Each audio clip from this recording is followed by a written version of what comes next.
em primeiro lugar, dissuasórias, ações que visam desestimular a presença do garimpo ilegal nas terras indígenas e Yanomamis.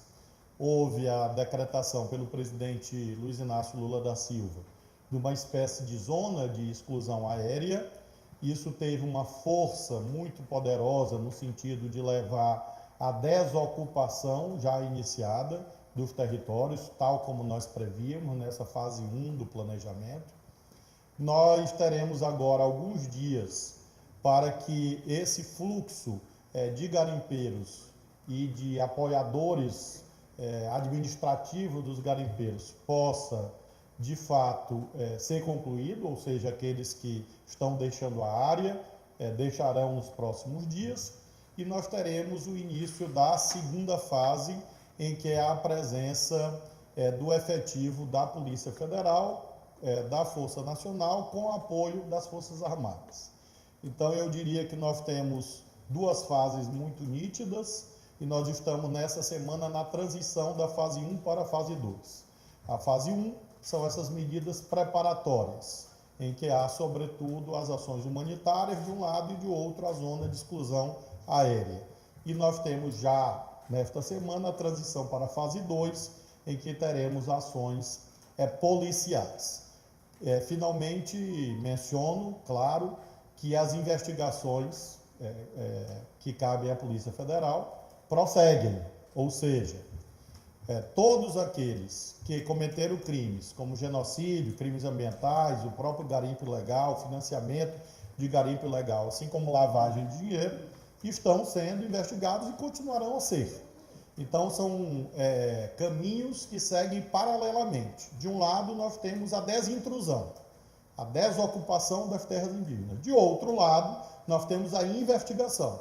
E uma coisa não obstaculiza a outra, pelo contrário, são medidas complementares que visam a manutenção da autoridade da lei.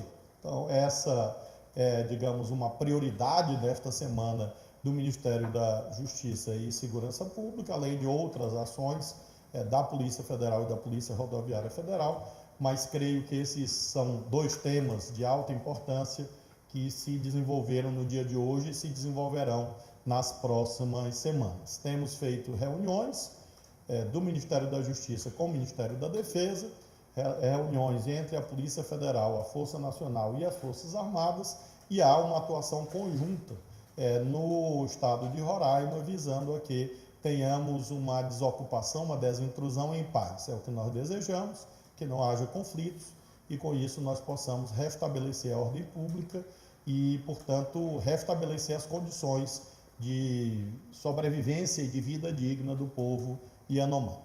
Eu me coloco à disposição, se houver algum questionamento.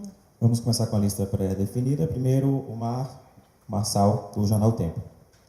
Ministro, muito bom dia para o senhor. Manuel Marçal, aqui do Jornal Tempo.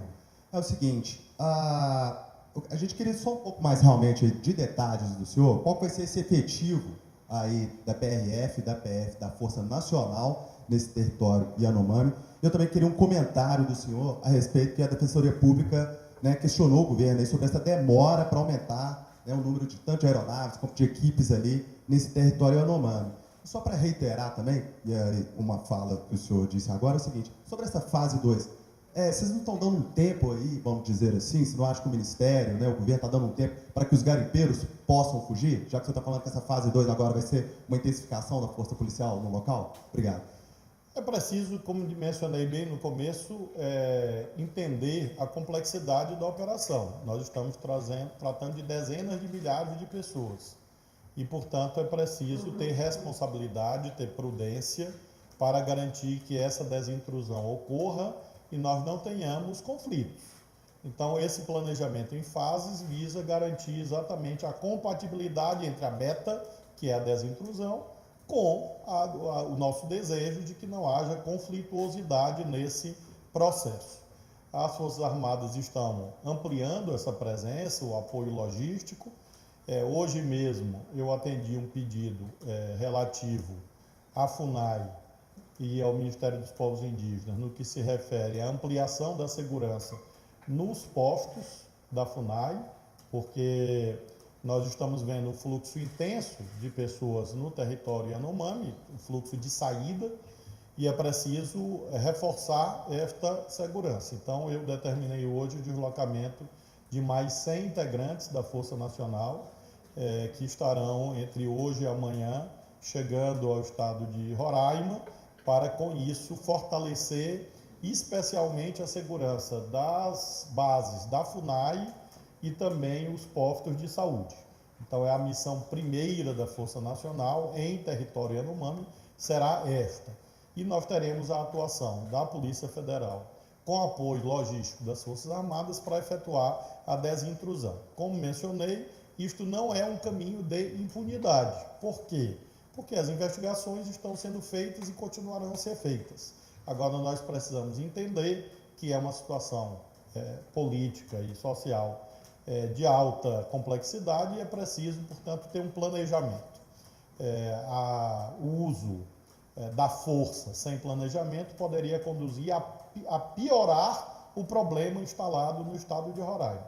E nós não desejamos isso, daí esse planejamento que está sendo executado. Giovana Teles, TV Globo, segunda fileira.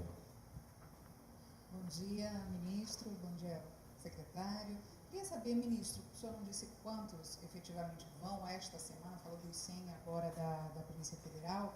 Eu queria saber, assim, as entidades indígenas falam em 20 mil garimpeiros na área. Certamente Polícia Federal, Forças Armadas têm satélites de alta precisão. Tem algo mais concreto que a gente possa dizer? Quantos garimpos tem? Quantos garimpeiros, ocupantes ilegais tem ali naquela área? O senhor falou em ações policiais, juntando isso. Que tipo de ação policial diferenciada do que já está sendo feito começa a partir dessa semana? O número com o qual nós sempre trabalhamos foi em torno de 15 mil pessoas ilegalmente no território Yanomami. Esse fluxo de saída está ocorrendo na casa dos milhares. Há um monitoramento, sim, deste fluxo de saída. A nossa previsão é de que esse fluxo aumente nos próximos dias, ou seja, que mais pessoas saiam ainda. E nós estamos na expectativa que, quando do início das ações policiais coercitivas, nós já tenhamos pelo menos 80% desse contingente de 15 mil pessoas que saíram do território Yanomami desde a semana passada e ao longo desta semana. As ações policiais hoje se referem à manutenção da segurança das outras equipes que lá estão, notadamente as equipes da FUNAI e da Saúde, e nós teremos as ações mesmo de afastamento compulsório, obrigatório de quem eventualmente não saiu nesse período.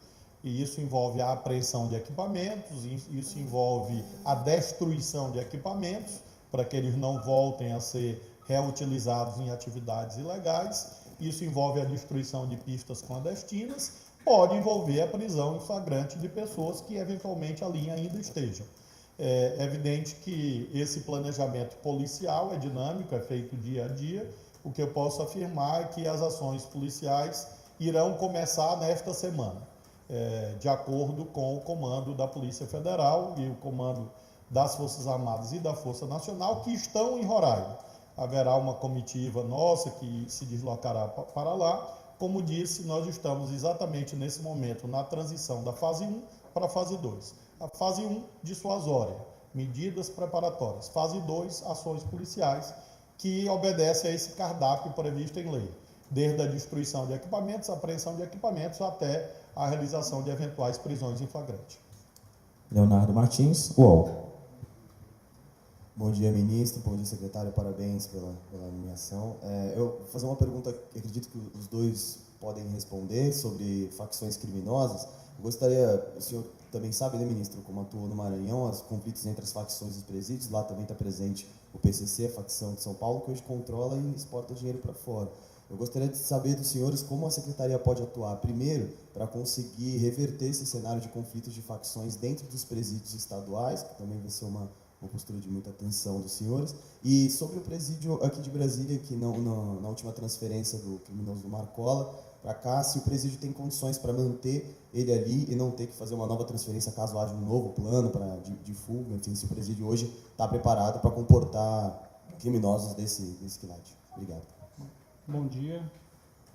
O trabalho junto com os estados será no aporte da metodologia, a qual já tem sido desenvolvido não apenas no campo da segurança, mas também da inteligência. A própria alocação dos presos dentro das unidades prisionais, ela tem que passar por um método de inteligência, de fracionamento deles. Isso faz parte do projeto que congloba, aí sim, a segurança. Em relação ao preso, foi transferido aqui para o sistema penitenciário de Brasília, foi feito em razão do estudo que foi feito de inteligência, a previsão, né, de um plano que havia de fuga, né, em relação desse que envolvia um servidor penitenciário federal. O sistema penitenciário federal que foi criado pelo presidente Lula, ele se desenvolveu e é hoje o sistema penitenciário mais seguro que nós temos no Brasil. A unidade prisional de Brasília é a unidade prisional mais segura do Brasil. Os presos têm incomunicabilidade entre eles, ou seja, eles não conversam dentro do sistema penitenciário, têm todos os serviços, têm todos os atendimentos e estão sendo constantemente monitorados, não apenas eles, mas todos os presos do sistema penitenciário federal. Se for necessário alguma mudança, alguma transferência à unidade futura, será em razão do estudo e na prevenção à criminalidade, certo?